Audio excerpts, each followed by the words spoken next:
Pernah gak sih, lu tuh udah niat banget ngejar sesuatu yang lu impikan, tapi entah kenapa masalah malah datang bertubi-tubi. Lu mau fokus kuliah, tiba-tiba keluarga ada masalah. Lu mau buka bisnis, modalnya bocor. Dan orang terdekat pun gak ada sama sekali yang dukung. Lu mau jaga kesehatan, malah sakit. Kadang lu pasti mikir seperti ini. Apa ini tandanya gua nggak cocok? Apa gua harus berhenti di sini?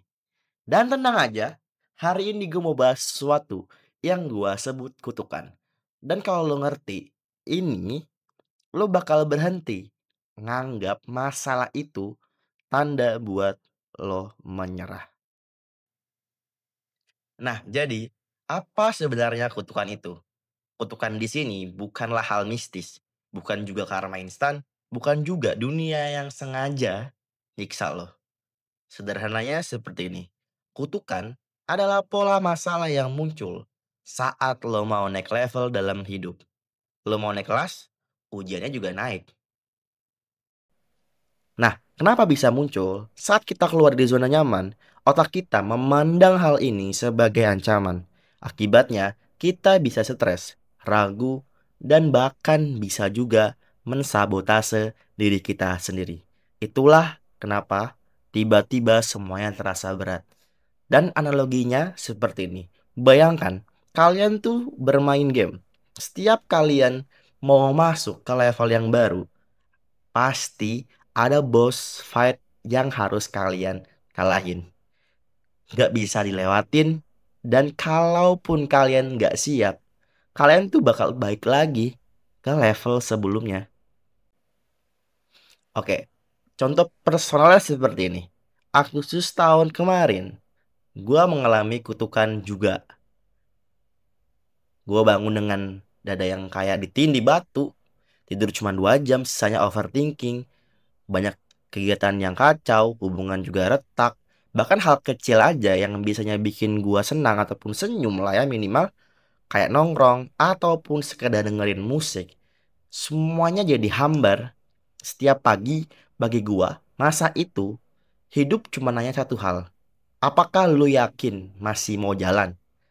Dan gua hampir jawab enggak. Tapi di situ gua belajar.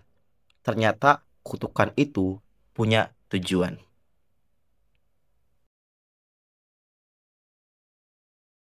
Nah, mungkin kalian pasti merasa kenapa kutukan itu terasa berat. Ada 3 alasan besar kenapa kutukan ini sangat-sangat menyiksa. Yang pertama, ketika kalian fokus keluar bukan ke dalam, kalau tujuan kalian cuma mencari pengakuan, pamer ke orang, atau nutup luka lama, kutukan itu bakal terus nyerang sampai lo sadar tujuan lo itu rapuh. Yang kedua, pondasi diri kita ini belum kuat sama sekali. Kita belum kenal diri kita sendiri. Di luar semua status, di luar semua harta, ataupun pasangan. Sekecil apapun masalahnya, gampang bikin kita runtuh kalau kita belum kenal diri kita sendiri. Dan ketiga, kita tuh nggak sabaran. Banyak orang yang buru-buru lari dari rasa tidak nyaman.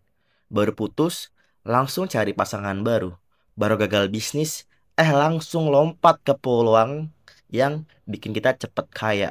Masalahnya, luka lama cuman ganti kostum. Ceritanya sama. Gue pikir ya, dulu tuh kutukan adalah musuh. Ternyata dia itu guru. Dia maksa kita berhenti buat nengok ke dalam dan bertanya, kalau semua ini hilang, kita masih siapa?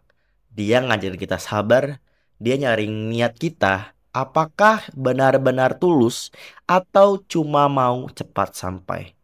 Dan kalau lu bisa jawab pertanyaan itu dari hati lu udah setengah jalan menuju kemenangan lu. Oke, sekarang ke bagian praktisnya. Gua kasih 5 langkah buat lu ngadepin kutukan ini. Yang pertama, stop kabur. Karena rasa gak nyaman itu tanda lo sedang berkembang. Kalau lo kabur, lo bakal balik lagi ke titik awal.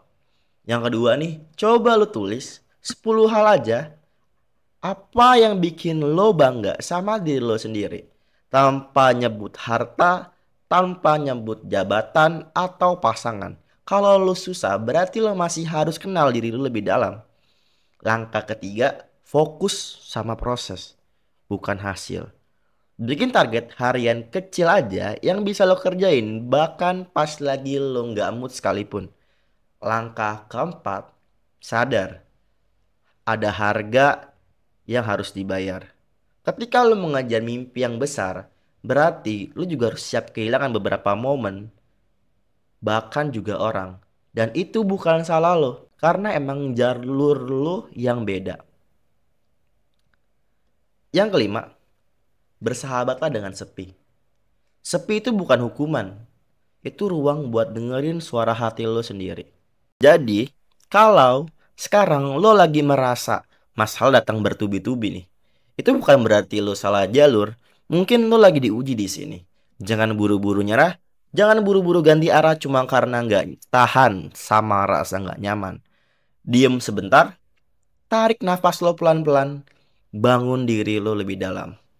Karena begitu fondasi lo kuat, nggak ada satu kutukan pun yang bisa bikin lo roboh. Kalau kalian suka sama pembahasan video kali ini, jangan lupa untuk like, comment, dan subscribe. Dan gua Erza, Tuan Muda Yunoya. Sampai jumpa di video pembahasan selanjutnya.